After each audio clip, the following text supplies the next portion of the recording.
Lovers will marry our fortunes together.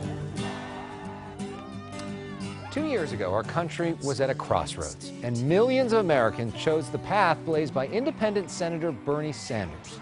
Well, we all know how that turned out, but Senator Bernie Sanders never really went away. In fact, he's newly energized and roaring back. Earlier this week, I sat down with the senator here in Southern California.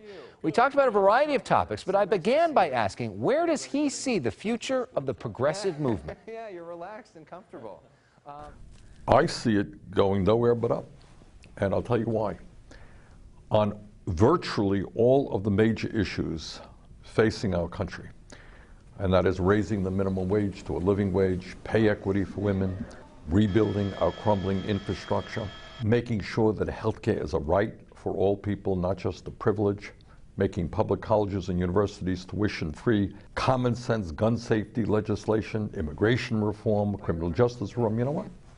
Vast majority of the American people think we've got to move forward on those issues.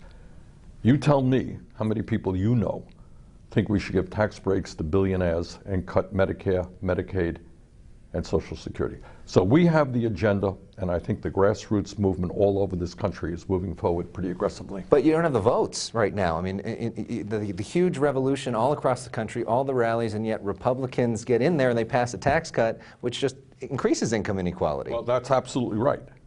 And that is why we are working very hard, why I am working hard, why progressive organizations all over this country are working hard to get people involved in the political process, to make sure that we significantly increase our voter turnout. Do you know that in 2014, when the Republicans won a landslide victory, that was the lowest voter turnout since World War II in a midterm election? It's unbelievable. So we've got to get people involved. And what you are seeing right now is people running for office. And what pleases me very much is you're seeing people running for office, women, people of color, young people, for the very first time. So we are seeing, I think, the beginning of a political revolution, and that's what has got to keep going forward. Speaking of running for office for the very first time, you've been running for office for several times. Right. We've, you know, across California, there was so many supporters of you, more delegates from here than anywhere else. And let me just tell you something. Yeah. You know, when I think back about that campaign, one of the most exciting parts was just running up and down this beautiful state and seeing so many people, and I appreciate the support we received. And I was with you for many of those trips, and the thing that so many of those people are saying now is they want you to run again. What do you say to them? Well, what I say is that, and I say this from the bottom of my heart, is right now I am focused on 2018. I just announced recently that I'm going to run for re-election to the U.S. Senate from my state of Vermont, and I'm going to do everything that I can to see that progressives all across this country get elected, not only to Congress, but to statewide offices, to state legislatures, to city councils, etc. We need to grow the progressive movement. I'm focusing on that right now for 2018. But why not run? Well, maybe not. We'll see. I mean, I think the most important thing to be thinking about in the future is who is going to be the strongest candidate to defeat Donald Trump, to end one-party rule that currently exists in Washington. So we will see, but it really is. I know media likes to talk about it, but right now we've got a very, very important election coming up in November. Let's focus on that. If that was you, though, and you're up on a stage with Donald Trump and you could say one thing to him in debate, what would you say? Why do you lie to the American people all of the time? You know, it doesn't give me, quite honestly, you know, if you knew me well, you would know that I've never run a negative TV ad in my life. I don't believe in personal attacks. I think we should talk about issues. But when you have the leader of our country lying all of the time in an almost pathological way, it is just something so wrong for this nation. And not only that, I mean, he told working people he was going to provide health care to everybody, supports legislation to throw 32 million people off of health care. He was going to take on the pharmaceutical industry. Then, of course, he ends up working with the major drug companies as prescription drug prices So what's rise. it like for you when you see that, after campaigning upsetting for that? What goes through your mind when you watch what's happening right now? Well, it's very upsetting, you know, to be honest with you. To divide us up based on the color of our skin or our country of origin or our religion or our sexual orientation. That is just so un-American. It is very troublesome to me. If you're not the leader of our revolution, and you're talking about the young people, who's the person that can carry There are the a lot. baton? See, I think we make a mistake when we talk about individuals. The only way change is going to happen is when millions of people stand up and get involved. And you know, we are beginning to see that all over the country. Let me give you just a few examples of this. You know, when a few years ago, 5 years ago, people talked about raising the minimum wage to $15 an hour. You remember that? Of course. Everyone said, oh, these people are crazy. You talked about it a lot. I talked about it. But guess what? Millions of people saying that's the direction we've got to go. We need to guarantee health care through all people, through Medicare for all. So let's not, there are a lot of great people in this country. There are people that you don't know, that I don't know, who are potential leaders. Let that take its course. I know you're also meeting with Black Lives Matter folks and leaders including for criminal justice reform.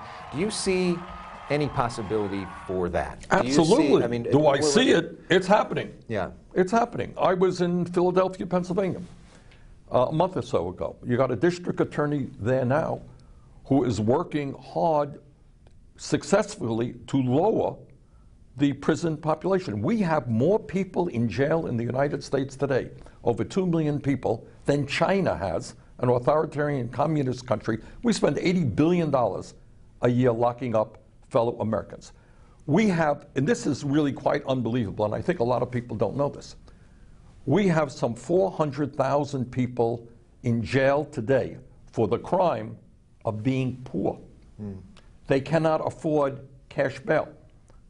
Or they are in jail because they got a traffic ticket and they owe the city or municipality a couple of $100. They can't afford to pay that. Yeah. Hundreds of thousands of people in jail for that. We have people in jail because they are mentally ill and communities have no place to take care of them, so they send them to jail, or people are suffering from addiction.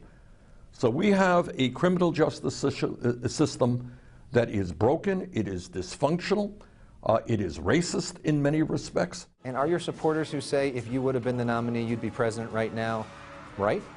Let's not go back to 2016. Yeah. Let's go to 2018. Let's look to the future. Let's transform this country. Let me, make a point that I've made a million times.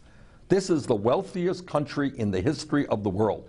We shouldn't have well over 100 million people struggling economically. We shouldn't have massive income and wealth inequality. We can do a lot better than that. And on our show, we do something a little fun. And last time I interviewed you, you said the biggest misconception about you is people think you don't have a sense of humor and you're actually really funny. So I wouldn't go quite that far. It's called Personal Issues. It's just a few questions that are fun, sort of random things that are kind of to get to know you a little bit. We do it for 30 seconds, okay? Just the thing I love to do. How do you know what I love to do? This is the serious issues facing America. We've done them, right? All right, let's get on to what makes TV what it is. What's your what's your favorite vacation spot? You know where it is? Actually, we go near Desert Hot Springs here in California. My wife and I have been going there for many years. Good choice. Favorite book? My favorite author is Bill McKibben, who has written a number of environmental books. He happens to live about 30 miles away from me in Vermont. Who's your role model? I think the two people who have inspired me the most are Martin Luther King Jr., who was an extraordinary person and an extraordinary leader, and Eugene Debs, who lived in the earlier part of the century and was a great labor leader and socialist leader. And what's your favorite type of music? I am weirdly eclectic. I like almost everything. I like 60s music. I like country music. I like folk music. I like classical music. Big EDM fan? Yes. I'll end on this. What's your favorite quote or motto? Maybe it's almost biblical in the sense that, I'm not the most religious guy in the world, but to do unto others as you would like them to do unto you. How's that? And one last question. I thought that was your last 5 questions ago. I'm off of that. All right. There's this whole generation of people that look to you when you travel up and down California that have so much hope when they see you. And a lot of them don't feel a lot of hope right now.